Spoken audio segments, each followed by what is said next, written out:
Shelby and Michelle with Farmhouse Living, and welcome back to our channel. So if you're new here, we talk about all things home, and this week we're talking about fall, even though it is not super fallish weather yet. Yeah, we've already started a fire and the house is decorated for fall. Yes. That's how you have to do it in Texas. You have to pump up the air, start your fire, put on a sweater or a sweater dress. Yeah. We're not wearing sweaters today, but we did last week while we were decorating for fall. And it was 95. And it was 95. Yeah, it's actually, it's cooler this week. But yeah. Anyway, so last week we decorated for fall and shared that video with you guys, a home tour. And then today we are actually going to review all 3 years in this home. Can't believe I've been here 3 years. That's crazy. Yeah. Can't believe I've been here 3 years. No, so we'll talk about, I think it might even be a good opportunity to show the befores here. So this was, I'll overlay a picture of this living room before, and then every day, and then fall 2017, fall 2018, wait, no, 2018, 2019, 2020. Are you trying to skip 2020? Yeah. Oh man, yes, I am trying to skip 2020. So I wanted to talk about what was similar in all your decorating, you know, your seasonal decorating, what was completely different, and then what is your plans for next year, and then answer, we got some unique questions last week, and so I thought we'd answer those as well. So let's start with 2018. That was your first year in the house. And I felt like you went a lot more bold in the colors. Do you remember what you did? I do. So actually, that was not by choice. Essentially, I just thought I wanted to throw a bunch of pumpkins up on the mantle, and I wanted something that draped from the mantle. I didn't have anything. I ran out front and I cut down lantana and just stuck it up there. Now I will say, lantana only lasts on the mantle for about a day. So if you want to do it for a party or for an event, you could do that because it's pretty and it's colorful. And so it made a really nice statement. Yeah. But not something you can leave up all year. Yeah. And then you had some rain boots on your hearth and you filled those with stems and you mixed lantana and evergreen, which was totally random, but all in your yard. Yes, everything came from my yard.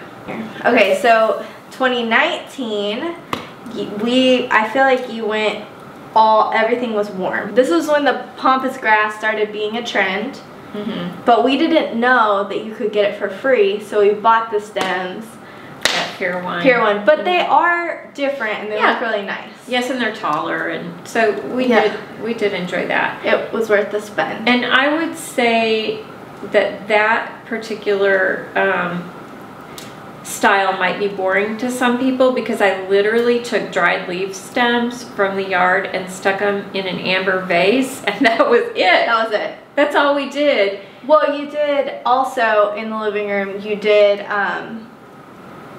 a bowl of pears. A bowl of pears. That was pretty, but it was just very simplistic, minimal. The most minimal fall of all. But I liked it. And then, did you do anything in the dining room? Oh, yes. Yeah, that wasn't minimal. That was, you went like blue and, do you remember? Yeah, so you found a blue and orange pumpkins from Target dollar section, right? Yes. And made a tablescape with it.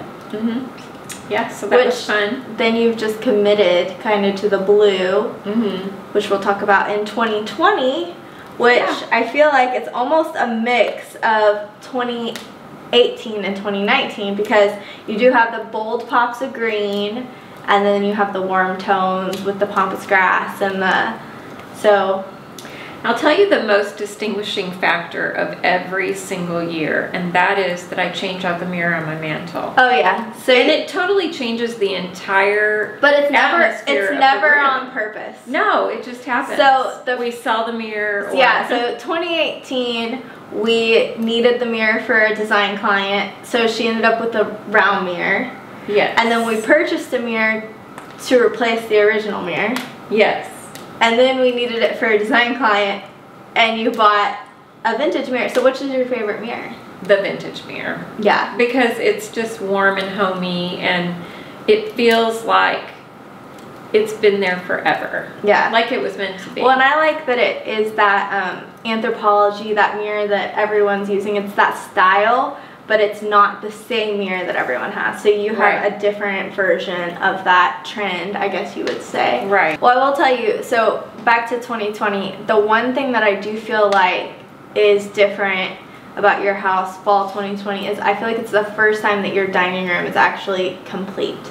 It's always felt unfinished. Well, it's not complete yet because we definitely need some textiles. We need some curtains, or possibly we need a rug or something. Yeah. But by and large, overall, it's there's the walls are all full. Complete and full, and So it's been a journey, your dining room, just because it's so big. Yes. But I also, one thing I love about your dining room this year is because we did so much color in 2019, I felt like it didn't really like bring your eye up to the beams, but now that everything's so warm, I feel like it really like draws your eye to the beams, and it gives that European farmhouse. I knew you were going to say that.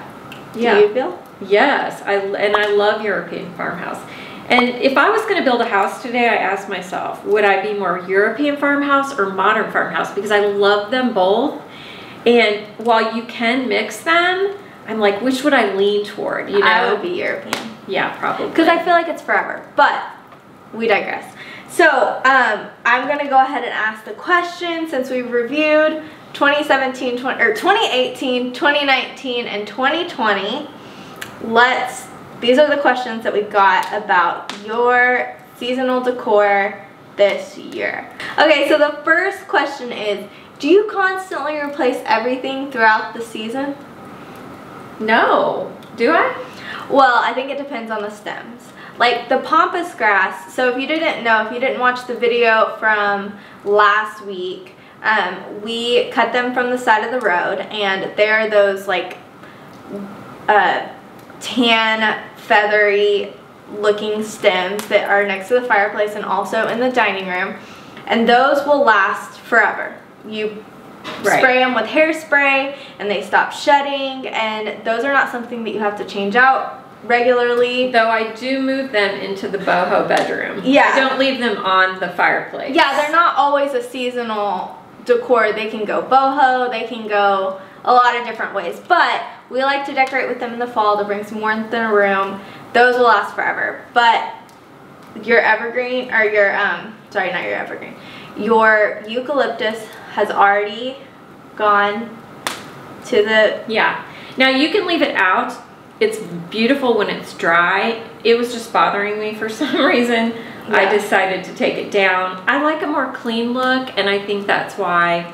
But now I have it dried in a bowl, and I'm very happy, and I've left it there, and it looks great. So we used tulips also, and they did not Tulips last 3 to 10 days depending on how you baby them. Yeah. And so we knew those were going to go. But once you pulled those back and only had the eucalyptus in the vase, that looked great. Still looked in great. the pumpkin. And so there's some stems that last a really long time, and there's some stems that don't. And like we said, lantana just doesn't last a very long time. Eucalyptus dried up pretty quickly.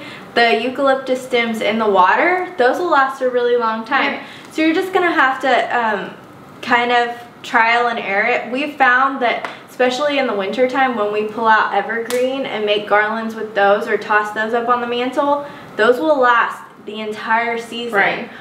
And then there's also a stem that we cut in the beginning of the video last week that's in my front yard, and I have no idea what it is. It's just a random bush in my front yard, and it lasts like literally months and months and months in water, and then a full month at least just... Well, it looks good dry. And it looks really good dry, yeah. Yes. So it just depends. You'll have to trial and error. So if you're not very active in your home and that would bother you to have to go out once a week or every now and then to replace here and there, to us, that's fun. That's fun. And it takes 5 minutes, and it keeps you, like, it gives you something to play. We always have the itch to switch. We're changing things up. I'll come in and Mom's like swapped out artwork, or, you know. whatever. If that's not your thing, you should go get a faux garland, which we are also We do that too. That answers that question. We actually got that multiple times. People just think that you just cut every day. No. No, Not every like day, for maybe sure. Maybe once a week, but typically I like to a couple weeks at a time. 2 weeks to a month. Yeah. Okay. So then we also got the question, someone asked, what is the paint color on your living room walls? I know that's not specific to fall, but it is really warm, so it kind of goes for that cozy feeling. It's Alabaster from Sherwin, and we love it because it is warm, but it's white. So it's bright and airy, but we also, feel like it's a warm tone. So the next one is, I love your chandelier, do you have a source? So I just wanted to, I thought this was a good opportunity to talk about how to shop the space. So whether it's mom's house, my house, a design client's house, we have all of our sources on the Like to Know It app. So you can either screenshot our posts on Instagram, or you can go straight there and follow us, and I will link that down below. So whether it's a chandelier, rugs, couches, whatever, we do our best to link everything. If it's not linked, it's probably thrifted or... Yeah, and can we just talk about that for 1 second? Because I do often wonder if someone clicks on that chandelier link and it's a very expensive chandelier and it's shocking. And I do want that not to scare you off, because we do mix a lot of very affordable things along with sometimes a higher end piece. So the chandelier is a designer chandelier, a more expensive one, and then like your coffee table was thrifted. It was thrifted. It's really cool though. We get a lot of questions about that. But then the rugs were really cheap. Rugs USA. That, I mean, even your fig, that wasn't super expensive. And Target pillows, I mean, aren't all these from Target? Yes, all these are from Target. So just to let you know, if you click on something and you're shocked, sometimes I click on things and I'm shocked. Yeah. But the way that we shop is to take a high-end piece maybe and put it in a room and then decorate with more thrifted finds and things around it, but something that will elevate the whole space. And that's my chandelier. That's the most expensive thing in the room. Yeah. Okay, so that leads to another question. Looks beautiful. Where did you get the dividers to stack the wood on your wall? We have answered this question before, but in probably 2 years ago in a video. So yeah. So when we moved in the house, we took out everything on this wall. There was just some very old built-ins, and I wanted a firewood box made out of metal, but I couldn't find one that fit this space precisely. My husband happens to know how to weld, and so I asked him to do it, and he was not happy at first because plate metal, it weighs about 800 pounds. But he did it because he loves me, and we had it powder coated so that the wood will not scratch it up, and it looks great. Yeah, but so this is a very big wood statement, and you happen to have the resource, a husband who could create something like that. But if you don't have that much space but you want that look next to your fireplace, in our flip house we actually put a little it's smaller wood holder that's made out of metal that goes on the wall, and it's on Etsy, and it was very affordable. So very affordable, and you get the same look, and it's not £1 million. Right. So I will link that one and show that one off as well. So those are all our questions. That was all 3 years of decorating since you've lived in this house, and now it's time to drink pumpkin spice lattes until Christmas. How about cinnamon roll? Oh yeah, we have a coffee shop, and we love a cinnamon roll latte. That's our new. It's our new fix. It's very controversial, but we think it's better than pumpkin spice. So, anyways, so it's almost way too controversial. So don't write us about that. Don't write us. I will tell you, one comment we got on last week was, so we didn't have one of those little pumpkin carvers that to do the jack-o'-lantern. I wondered. We had to use a knife, and it was like a big knife, and it was really hard to cut it. And so, like, we got multiple comments. They're like, "Ooh, danger! That looks so dangerous." It looked very dangerous and ridiculous. But we had to show you how to do it because we made a pumpkin arrangement. Yeah. So, anyways, that was another comment, but it wasn't a question. So sometimes you guys leave really nice stuff, and then sometimes there's some really hateful stuff. But that wasn't hateful. That was just funny. But that's the interwebs. Yeah, we choose to be on the internet. Yeah. So anyway. We hope that you enjoyed this video. I will leave a blog post below with all the details of all 3 years, questions answered, all the details, so that you can get that. And then we know this is a hard season, but it's harvest time, and we hope and pray that you just feel blessed and that your home is a space where you can rest. Yeah. So we hope that you enjoy. Make sure that you like and subscribe. And share with your friends. Have a great night, guys.